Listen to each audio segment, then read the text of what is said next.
Hey everyone, this is Eva Hutchins coming at you from CTC Central Campus. I'm the Associate Dean for Enrollment Services here, and I'm over the advising area. So what we want to do is give you kind of a brief overview about what we're doing for fall 2020 class delivery.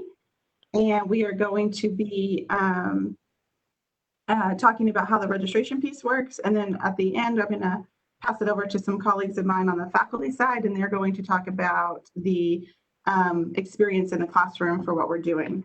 So I'm going to go ahead and start sharing my content so that you can see some information that I want to show.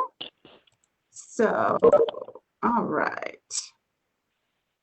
It's popping up now. So actually, when you're on our webpage, you are going to see some pictures here in the middle of the screen. There's a couple of different ways to get to some information that might be useful for you. So you can hover over the academics tab and you'll see instructional departments and class formats. And then you can also scroll through the photos here on the side. And as those are going through, we've got, let me see if I can get it to keep going here. We've got the, here we go. Let's see if we can get this one up. It's slowly trying to load. Well, we'll just go into it from the academic side. There we go. So class formats. So it's the picture that kind of corresponds to the logos here. So these are all of the class options for fall 2020. So we are still going to have blended courses. Those are going to be kind of few and far between for you to see. They're going to be more based on the type of course that it is. If there is hands-on components to the classes, you might have that blended component where you're coming online onto campus in a limited fashion. And then there'll be a blended portion for the course as well that you'll do from home. They're going to have real-time virtual courses. And so I'm going to show you those. Those are the ones we really want to make sure y'all are aware of. And those are going to be a live instruction from your home. So if you were supposed to come to the classroom Monday, Wednesday, 8 to 9:20, you would be at home Monday, Wednesday, 8 to 9:20. So time and dates do matter. So we're going to talk about that. Online and self-paced courses are going to be what we've always offered. So if you're a returning student with us, you may already be familiar with that.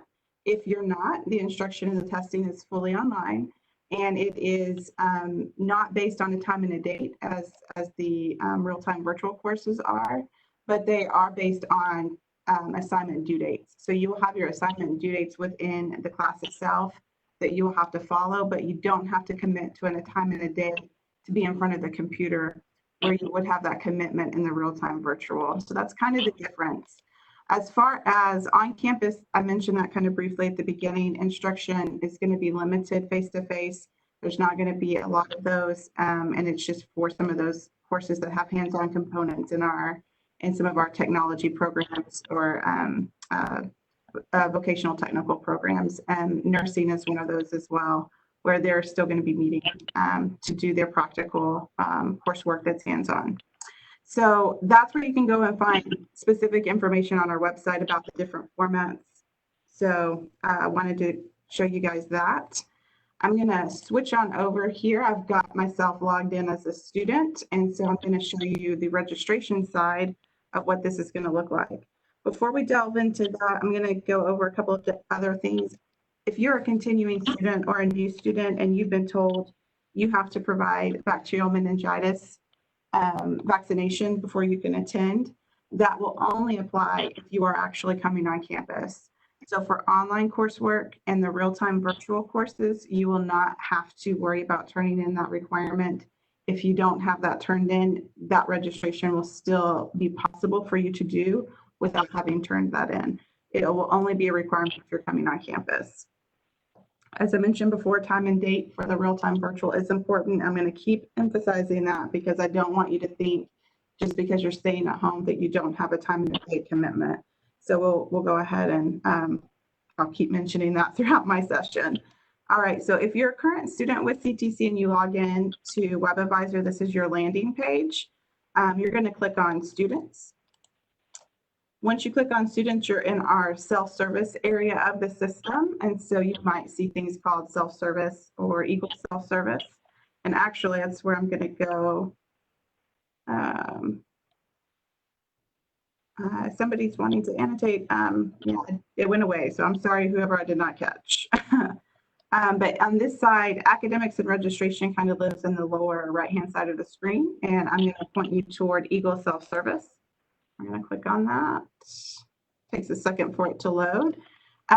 Just a quick overview, you can see quite a bit of information here. You can see your financial aid, you can see finance, catalog grades, etc. For registration, you're always going to go to student planning right here on the right side. So if you click on that, it's going to load your information. You can always go to My Progress to see what you have planned. But you can also just start searching for courses here as well. But My Progress is going to show you what you've already completed, what you already have planned, or what you're registered for if you're already currently registered. So the first thing I want to do is pull up a class that is taught in both online and the real-time virtual courses. So I'm going to pick this History 1302 course. So I've just typed in that search. I'm going to hit enter, and it's going to load. All right. So this is our main page for you to look up class information about what's available for you to register for. So this is your search area. Registration is a two-step process. First you search and plan it, then you add it. So I'm going to go through all of that with you guys. Filters, so this red filter options area here on the left side. Filters are your friends, just like Instagram. If you don't filter the coursework, you're going to see some odd information potentially for you. We have classes all over the world, so you always want to filter for what's applicable to you and where you're located. So we've got our locations here. I always say pick at least 2 filters. And so I always live in locations and terms. I know I want to look for fall, and I know I want to look for a virtual class. Virtual classes are going to live under our central campus or our service area campuses. So those are designated by Marble Falls, Fredericksburg, as applicable to what that class, that area has. So if this class was taught, say at Lampasas, you would have seen Lampasas there. So right now we could search through Central Campus, Fredericksburg, and Marble Falls to find a virtual class. I'm going to go ahead and pick Central Campus, and then I'm going to pick Fall 20 because, again, I always want to pick 2 filters. Once I've done that, it kind of changed the screen for a moment, and then right here it says View Available Sections. All right. So History 1302, you can see all of the different options. First thing you want to look at is the seats. It needs to have a number. Then, of course, the times. I mentioned it before. Times and dates are important. You are going to have that requirement to be in front of the computer with these courses at this time and date listed. The location gives you that information that this is taught from our central campus and that it is the virtual learning. So what you're going to see here, the virtual real-time, it's also called, we're calling it synchronous virtual lecture. So you're going to see that information. And then, of course, your instructor information is here. So when you're looking at this, all of this tells you details about what the class is and how it's going to be taught. As you scroll through, all you're seeing is either different instructors or different times, as the case may be. Here's a different instructor here, different time. So these are all of our options for History 1302. Remember, it's a 2-step process. Right now we've searched. I guess you could call it a 3-step process. First we searched, then we add, and then we actually confirm that we're adding the course. So right now we're just planning it by saying step 2, add course to schedule. It is the, sometimes it's, especially if you're on a smaller device like a mobile device, you might not, these can get a little fuzzy in between the lines. It's always going to be, if you want to pick this Monday, Wednesday, 9 to 10:20, it's always going to be right across from the course information title here. If you pick this one, this is correlating to the 10:30 to 11:50 time frame. So we're going to add that course to our schedule. This gives you more information. It's just asking you to confirm, giving you a kind of a course description. You can go to the bookstore and you can see how many seats, etc. And then you get also the instructor's email here as well. So add section. So it popped up green here that we added that section to our schedule. All right. So all we did was add it. We planned it. It's not been fully confirmed. So what you're going to want to do is go over here to the little hat symbol, the graduation cap symbol. That's our academics area.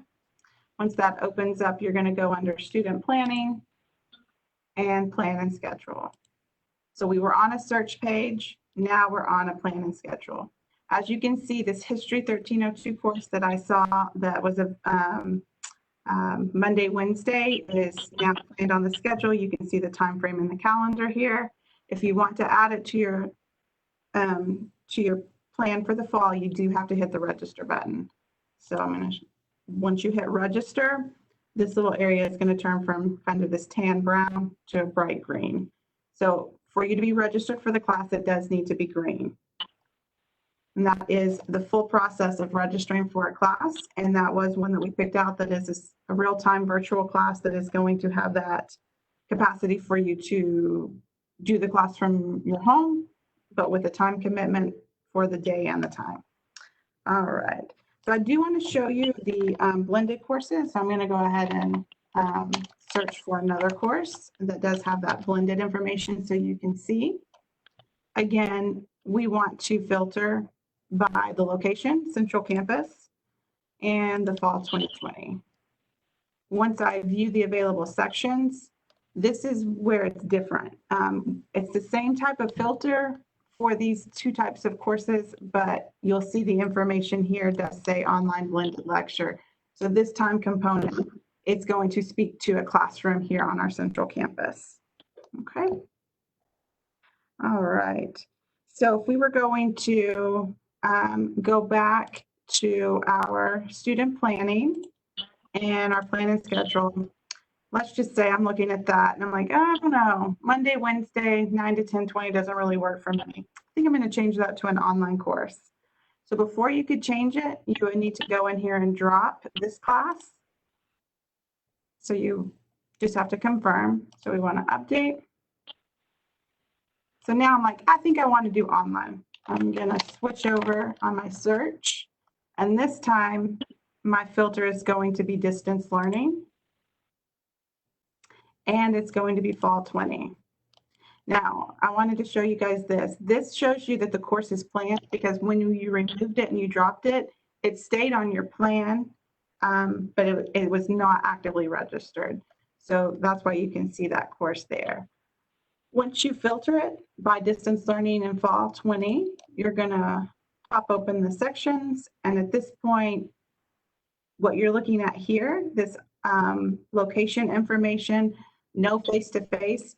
So that's saying you don't have a requirement with a time and a date to be online for this course. You're going to have assignments due within the course, complete them by the deadline, so you'll be successful, but no commitment during the week to a certain time and day to your class. Again, I mentioned before, it has to have a seat available. So we're going to scroll down till we see something. So here's a seat. Okay, so maybe I decided the Monday, Wednesday time frame was going to conflict with something. So I'm changing it to an online. You can do that here. So it will be the same process. Step 2, add course to schedule. Once you add it, again, it's planned, it's not registered. You need to go back over here under the academics area, student planning, and plan and schedule. All right. Again, you'll see both courses are now here. So now I can pick. I've got my classroom, which is this Monday, Wednesday, and you'll notice the section number says TM001. TM means it's at Central Campus time frame. But I've also got this online section, which starts with TD, Texas Distance Learning. So I could pick either one of these and add them back to my schedule. So that is the registration process. I did want to mention our service area campuses. I'm going to go back and search I'm just going to search for an English class and see kind of what options we get. When I look at my locations, I can see English is taught as distance learning, Central Campus, which is going to be that real-time virtual. It's also at Marble Falls and Fredericksburg, and it's also at Fort Hood. Fort Hood classes are going to be a version of Online Blended. If you want to contact them about what they're doing with their coursework, I would recommend you reach out to them. And their information is on our website for contact. But the Central Campus and Marble Falls, these courses that are going to be the real-time virtual or the synchronous virtual lectures, you can attend any one of those, even though they're not necessarily within your, what you might consider your driving range. So if you're here in Harker Heights, but Fredericksburg has a section that works for your time, great. You're not going to be required to be at Fredericksburg anyways. You're going to be doing the class from home. So I wanted to kind of go into their area and show you, and we can filter by 2 areas. But you can see, you know, maybe this evening class works better for you than a different time frame. So those options are there for you. You just have to filter them by the different ones that you see. But that time frame or that physical driving distance is not going to be a barrier for you in how we're teaching the courses. So those are going to be, you know, great options for students who before you would have had to have physically been on that campus, and you might not want it to have driven from Harker Heights to Fredericksburg every week. So that is registration. If we have any questions, I'm going to try to pull up the chat window here and see if anything is coming in. I don't see anything right now. I'm going to go ahead and stop sharing my content so I can switch it over to my partners here on this presentation. So since I didn't see any questions come in, if any more come in during this time frame, feel free to let me know, Mariceli, and I will be happy to answer.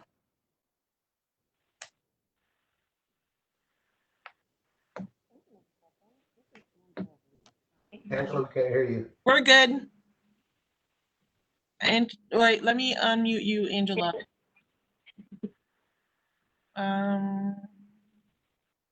You're unmuted. Go ahead. Go for it, Angela. I still can't hear you. Can't hear you. I can't hear.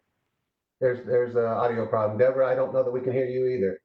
Yeah, I can hear. Go for it, Deborah. You can start us off while Angela gets her audio squared away. Okay. Well, Dr. Reese and I are here to demonstrate how the SVL classes will work. That's with a synchronous virtual lecture. I think we have Angela. Testing? Yes. Success. All right. You want me to continue?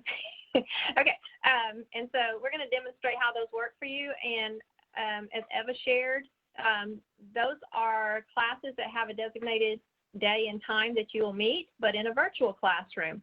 So it's really no different. The experience is no different than if you were on campus. You're just in a virtual classroom. And so Angela's going to be my student, and we're going to demo with a little bitty math lesson. Don't freak out about the math. It's about the interaction.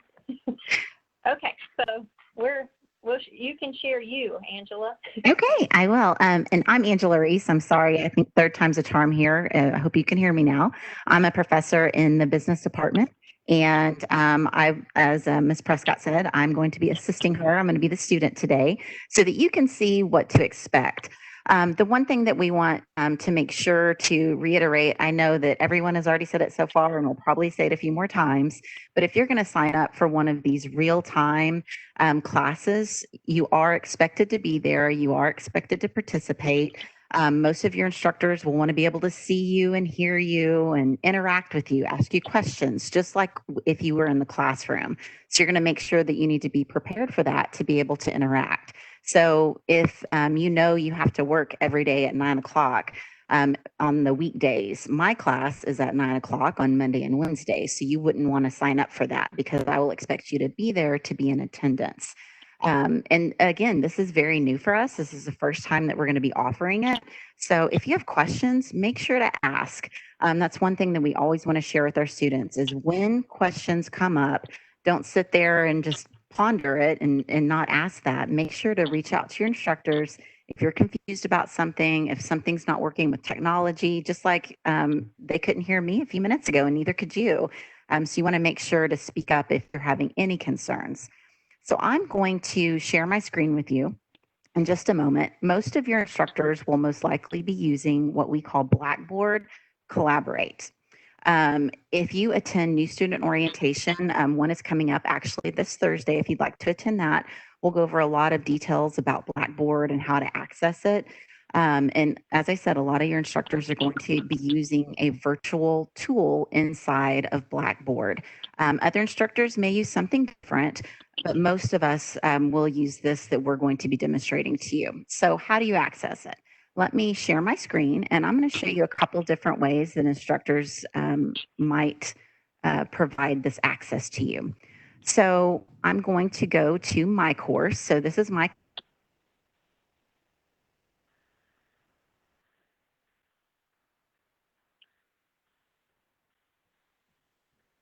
Angela, you froze. Yeah, we lost Angela there. Angela, you're frozen when you shared your screen, so we lost you. So Deborah, I don't know if you want to kind of take over from that point. Okay. Let's see if I can do it.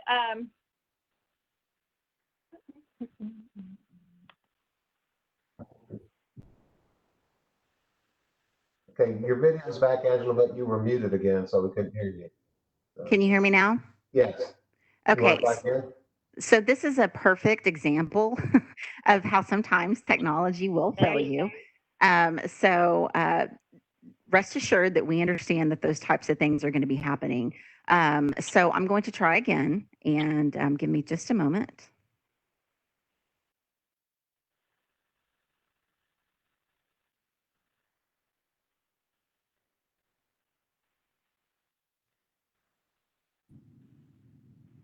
Am I still there? We hear you. Can you see? Yes. Yes. Okay, perfect. So on the left-hand side, this is my classroom in Blackboard. So in Blackboard, this is my business principles class that's going to be starting on August 24th. And in this classroom, the way that I have mine set up, there's a link right here that I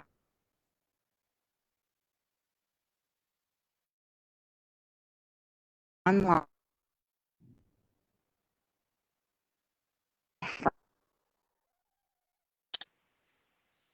This is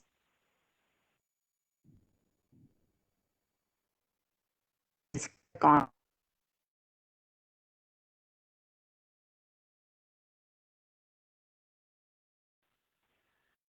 Meeting.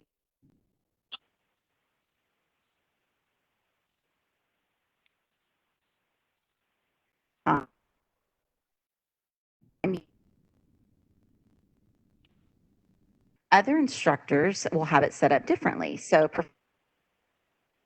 Professor,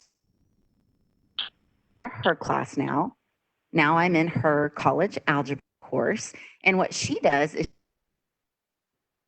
will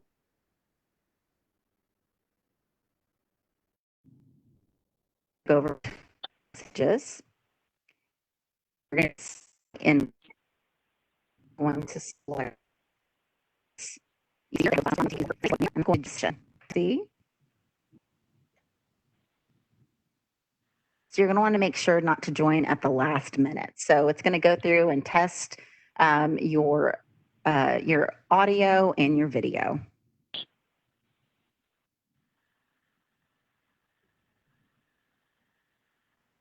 All right, Professor Prescott, am I in?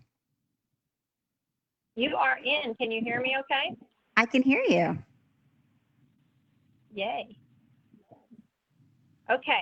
I didn't, because we're doing the Blackboard Collaborate and you can see me over there, I'm not sharing my camera in Collaborate, but we all could as students and instructor. And so just to demonstrate how it works though, I want to share my screen. You're going to see a little vortex, so I know that's happening. Sorry. Okay. So can everyone see? We're going to talk about factoring. Yes. All right. You ready, student Angela? I'm ready, Professor. Okay, so we're going to talk about factoring, the difference of squares. And so the difference of squares is something that is of this form, and those are two perfect squares. And so examples of perfect squares might be 1 squared, 2 squared, 3 squared, 4 squared, and so on, okay? And they could also be joined by variables, x squared, y squared, and so on. And that's really ugly. But you get the gist, okay? Yes, I ma'am. need to get my new stylus. Okay. All right, so you can see that this is a difference of squares on part A, x squared minus 121.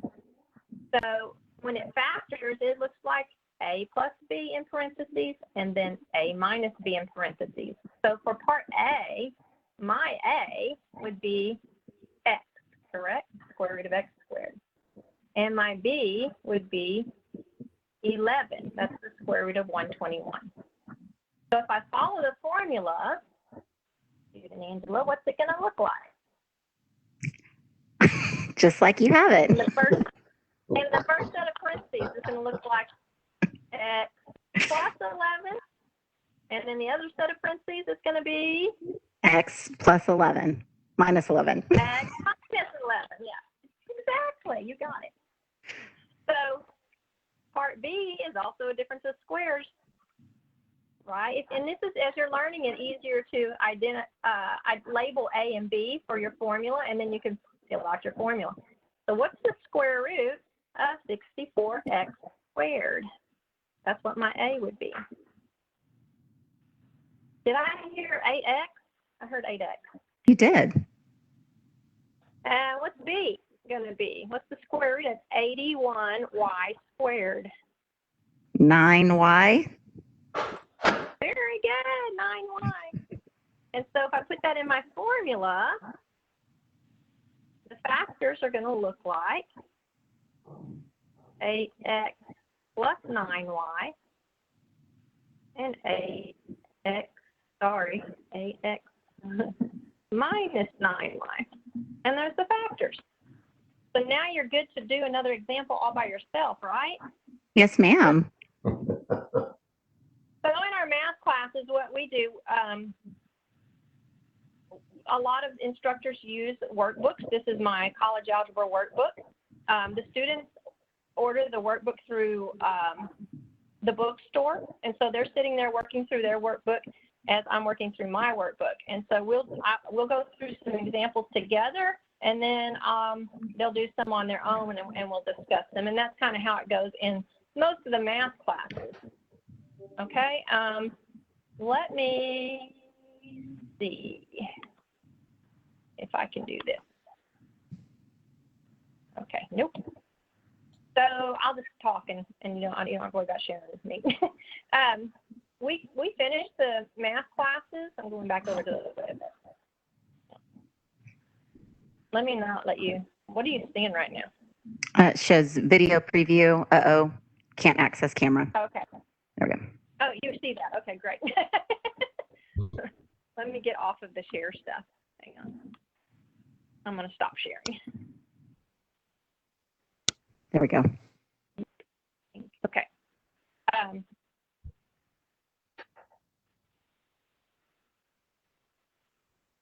Okay. So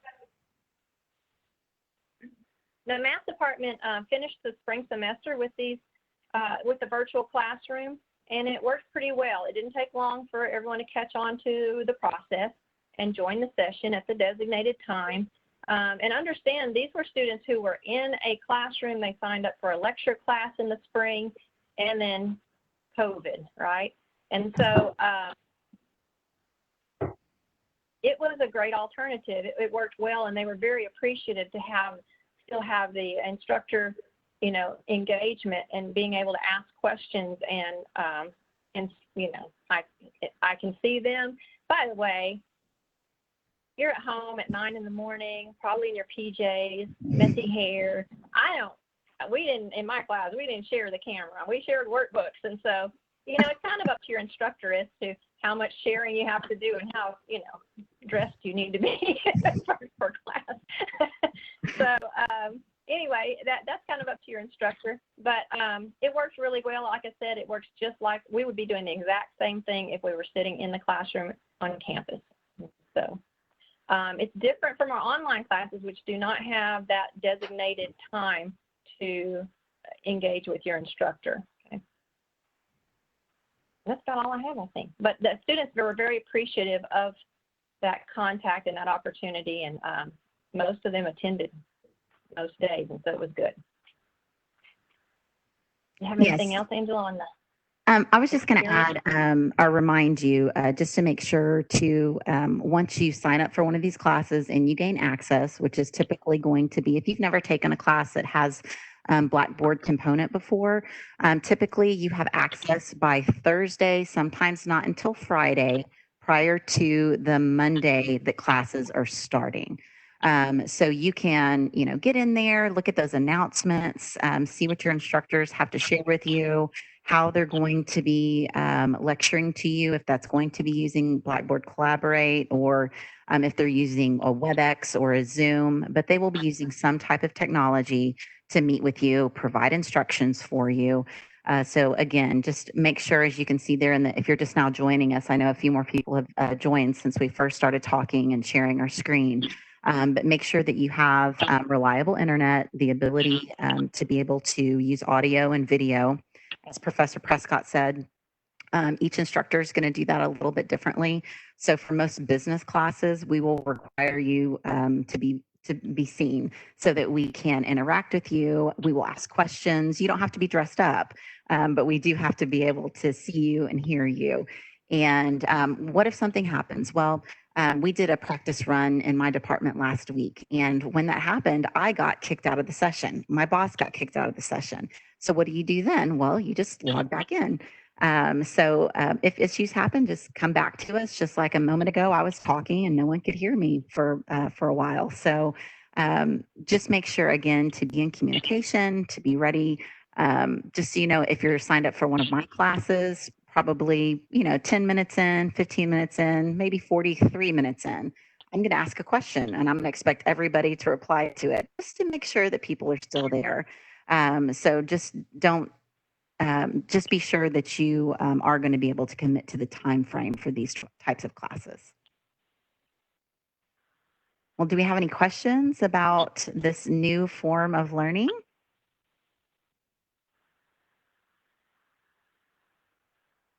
I don't see any questions have come in regarding that. Does anybody have a question about how to sign up for them, or about issues with the web advisor, since our wonderful Associate Dean is here to answer those questions? If you're confused about how that process works, is there anything you'd like to see again?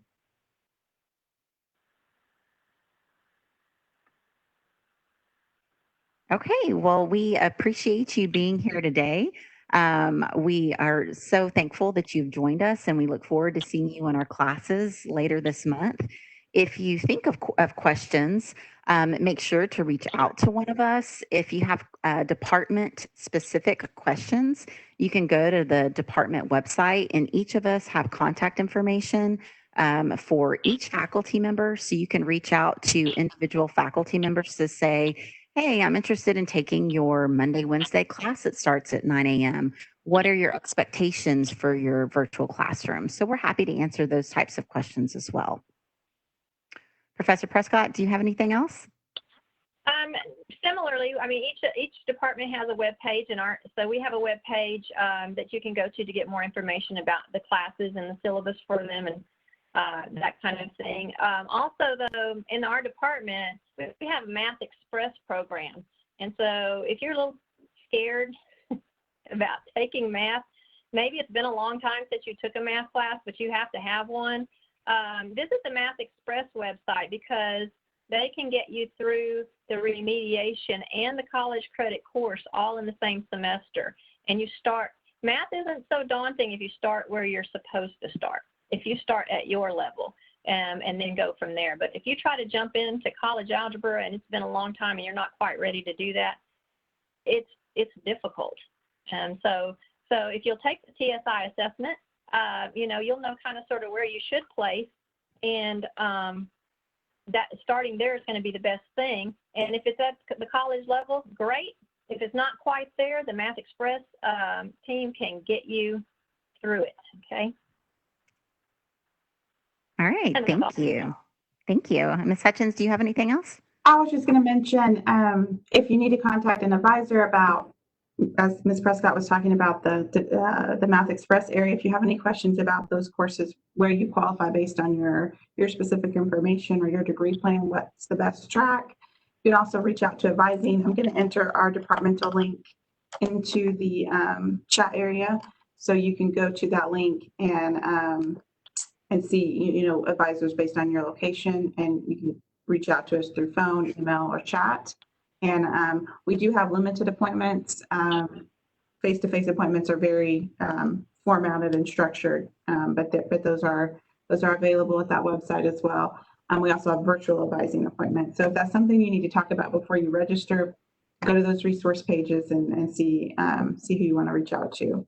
But we are there to assist. So And we my do- question, where do you take the TSI assessment? So there's two options. That's a great question.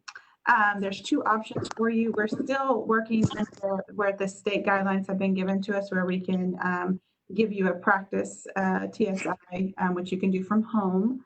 And that's going to place you based on those scores into the remediation series for your courses. You can also take the TSI assessment by appointment only, the actual full test. That if you didn't take it in high school, or if you are a new student this year and you didn't have a chance to, before COVID. So we are now open by appointment only for the testing center. Previously it was walk-in, so that is a change. So you would have to go to the testing page, and if you'll bear with me, I'll go grab their URL so you can have that as well. Because you would want to call and set up an appointment with them as soon as possible if this was for the fall semester. So I just added their link as well. But you can do that, and that is on our central campus, and it's it's very structured and as safe as we can possibly make it as far as the testing environment. And that's why the appointments are necessary, so they can do that, space everybody out. Okay, thank you. Of course. I also want to remind everybody that we have new student orientations on August 6th, starting at 9 a.m. We also have one on August 20th at 9 a.m. as well. So we look forward to seeing you then. At 9 o'clock, it's the general session. And from there, there's several breakout sessions after the general session at 9. So if you wanted to come to, for example, if you are a business student and wanted to come to our portion of that, ours is going to be at 10:30 that day. So make sure to join us live this Thursday at 9 o'clock. And if there are no other questions, I don't see any. There's one that just came in. Ms. Hutchins, this one is for you. I'm so used to chatting with students, I forgot I could talk to you. If you take the practice TSI, you'll email it to your advisor. You'll just take a screenshot, whatever method your device allows you to do that. You'll take a screenshot of the results and email those to your advisor for interpretation. So that link I provided, the first link, is going to give you all our contact information, and it's going to talk about the TSI practice and tell you, what you do with it as well. So, super easy. Okay, just in summary, Angela mentioned the new student orientation is August 6th and August 20th. If you're a new student planning to attend a new student orientation, you only need to attend one of those. You do not have to sit in on both of those. So if you are free on August 6th, join that one. If you're not free on the 6th, feel free to join the one on August 20th. So your choice on which one that you want to attend. You do not have to attend both of them. Thank you, sir. Certainly. All right, well, we will go ahead and close up this CTC live presentation. Again, if you have questions in the future, make sure to reach out to us, and we look forward to seeing you at new student orientation. Bye, everyone. Bye. Thank you all.